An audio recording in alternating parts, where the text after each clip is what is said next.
A paz do Senhor, fé, obediência e Jesus. São os 3 pontos que nessa manhã vamos meditar nesse devocional.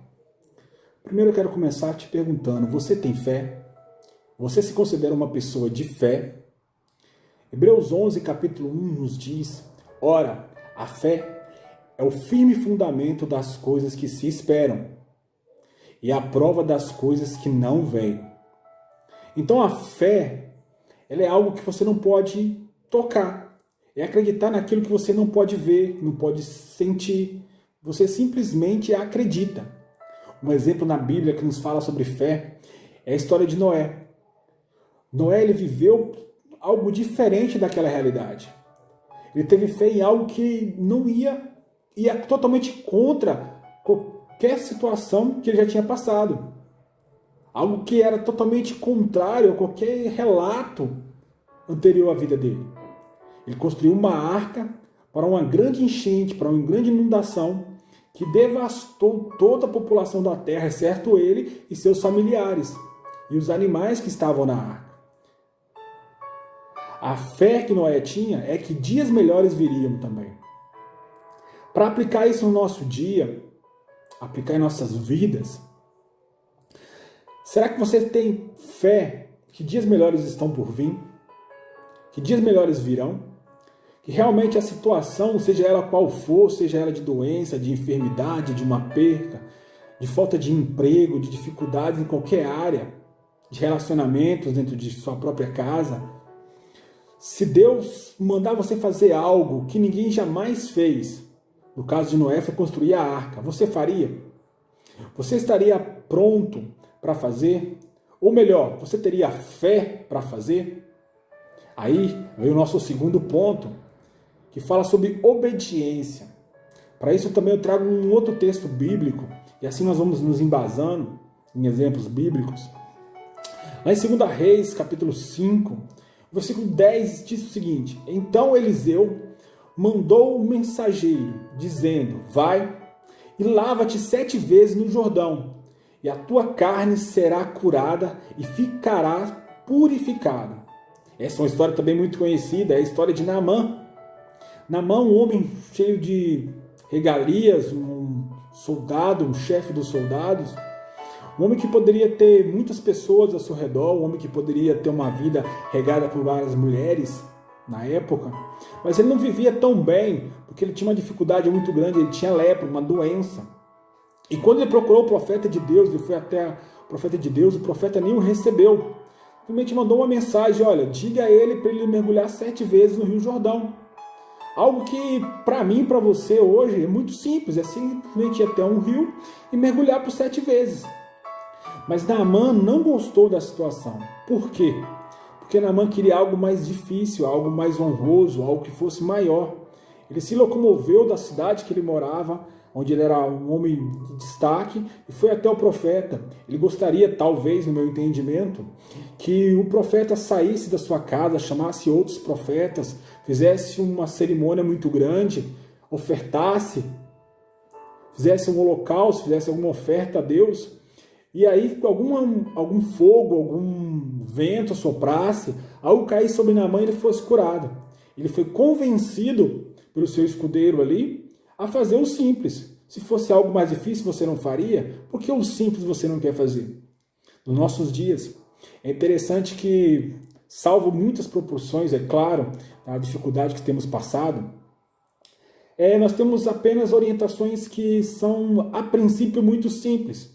Que é ficar em casa, que é usar uma máscara, que é manter o distanciamento, é o uso do álcool gel, lavar a mão periodicamente, a todo momento.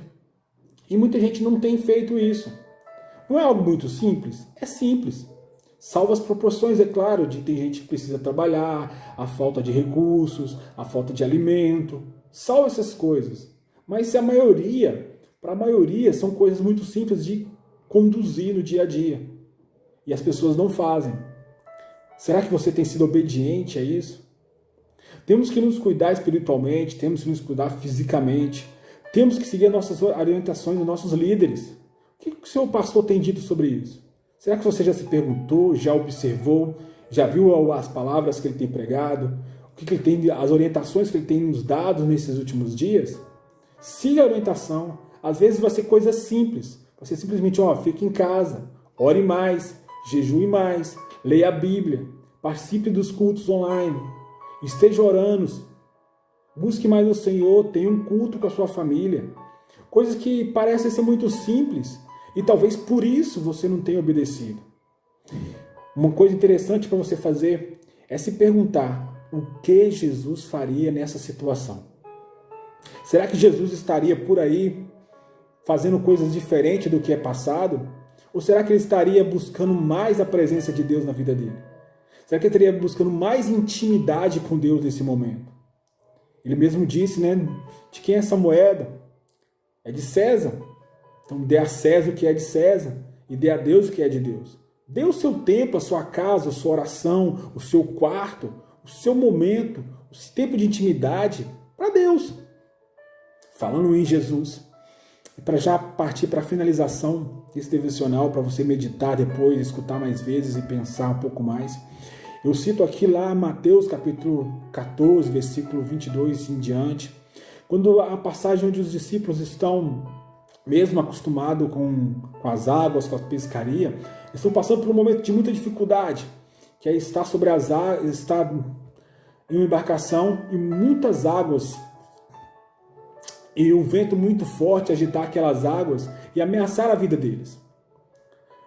Talvez você está passando por isso. Talvez essa dificuldade, a falta de emprego, a doença batendo a porta, a doença em familiares, a morte de familiares, muitas situações de medo, de desespero possam estar batendo a sua porta. Mesmo você sendo um homem ou uma mulher de Deus. Eu quero te dizer que você não deve tirar o foco daquele que tem o poder de acalmar a tempestade. Eu quero que você tenha na sua mente que Jesus ele vai vir andando sobre as águas, andando sobre as dificuldades, a tempestade da sua vida, para te ajudar, para te salvar, para acalmar essa tempestade. E se você tiver fé, tiver foco, tiver determinação, você vai conseguir andar sobre as águas na direção de Jesus para encontrar com Ele. O que isso quer dizer no nosso dia a dia? Quer dizer que essa tempestade que nós estamos vivendo vai passar. Eu te peço e eu te direciono nessa manhã para que você possa buscar mais intimidade com Deus. Que o seu foco não seja o falar dos homens, não seja o medo que os homens espalham, mas que o seu foco seja Jesus Cristo.